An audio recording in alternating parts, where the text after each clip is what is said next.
This is from Jeremy Vine. I think it's that Narinda bird. Listen to this. Consumers not pay tax. They were given everything basically on a silver platter, and we need to normalise that actually your national insurance contributions is just a tax. And we need to normalise that actually your pension is a benefit. It's a welfare benefit. That's what you're claiming for. You think pensions are on welfare? It's a benefit. You're claiming state pension. It is a benefit, and that's a fact. Now, Oh wow, she's Googled something and found out that the state benefit pension is termed as a benefit. You pay into the state pension. The current generation pays for the last. Sadly, where Narinda needs some education. I mean, I know she's good telly because she looks nice, and she's good clickbait because she's always arguing and she interrupts everybody. She never lets them finish, and she's always very dogmatic. So, you know, let's face it, Jeremy Vine needs someone on his show. But where she's wrong about the boomers, we certainly have not had everything handed to us on a plate.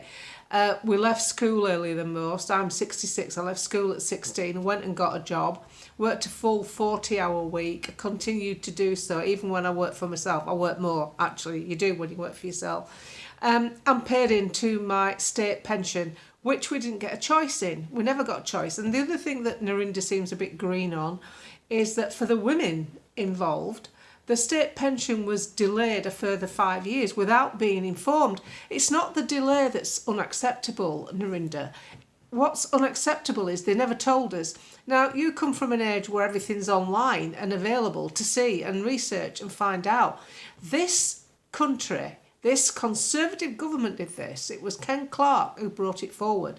They discussed it in Parliament and decided to delay the women's state pension. But they never told the women involved. Now, in those days, we didn't have televised Parliament. We didn't get notified by mail, normal Royal Mail. And 15 years later, they did it. So we'd paid them for 15 years when they decided to delay it. They brought it into law further 15 years after. We still hadn't been informed.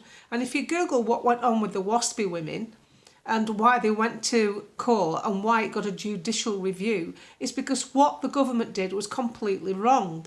And the only thing that stops us getting anything back from the government is the fact the government spent the money.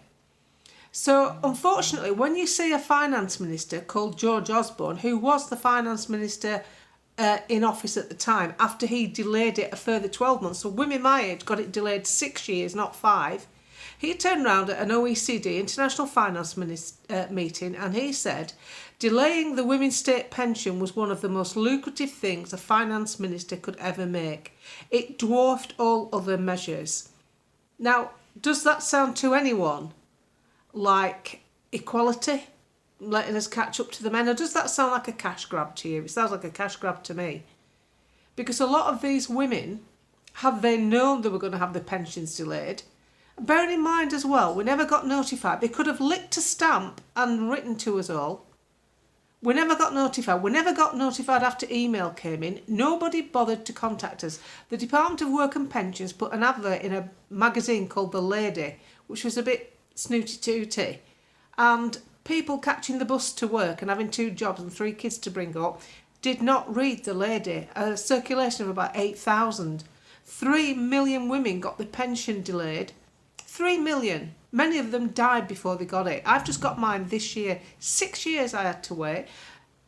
Unfortunately, some women were dependent on that extra income, that extra 8 or 9 grand, whatever it was, because they were working in jobs like being a carer in an old people's home, where they had to continue lifting and shifting and bed bathing people, a arduous physical job for an extra 6 years. Narinda, sat there in your gorgeous clothing with your nice dress on and your hair extensions, I don't know if they are extensions, you've got lovely hair, as you whack off about something you know nothing about, and you know nothing about being older because you're not there yet, and say that we have to accept that it's this, that and the other.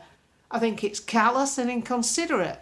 And unfortunately, I don't take much notice of what you say, but you're on my stomping ground now, my age group, my pension, and I'm no baby boomer that's been born with everything. I was brought up in a terraced house with a tin bath and an outside toilet, We didn't even have running hot water. So my initial start in this life was no benefit at all to me. And most of my generation were brought up in exactly the same manner. So to turn around to us and talk down to us as though we're some sort of detriment on society when we've actually lived long enough to pay into that society longer than other people, longer than you. I've been paying in longer than you. How dare you say that to people like me? How dare you criticise working people who have for decades supported this system that you're so willing to give away to anybody who jumps out of a dinghy? So no, I won't take that off you, Narinda. I won't take that off anyone because you're wrong.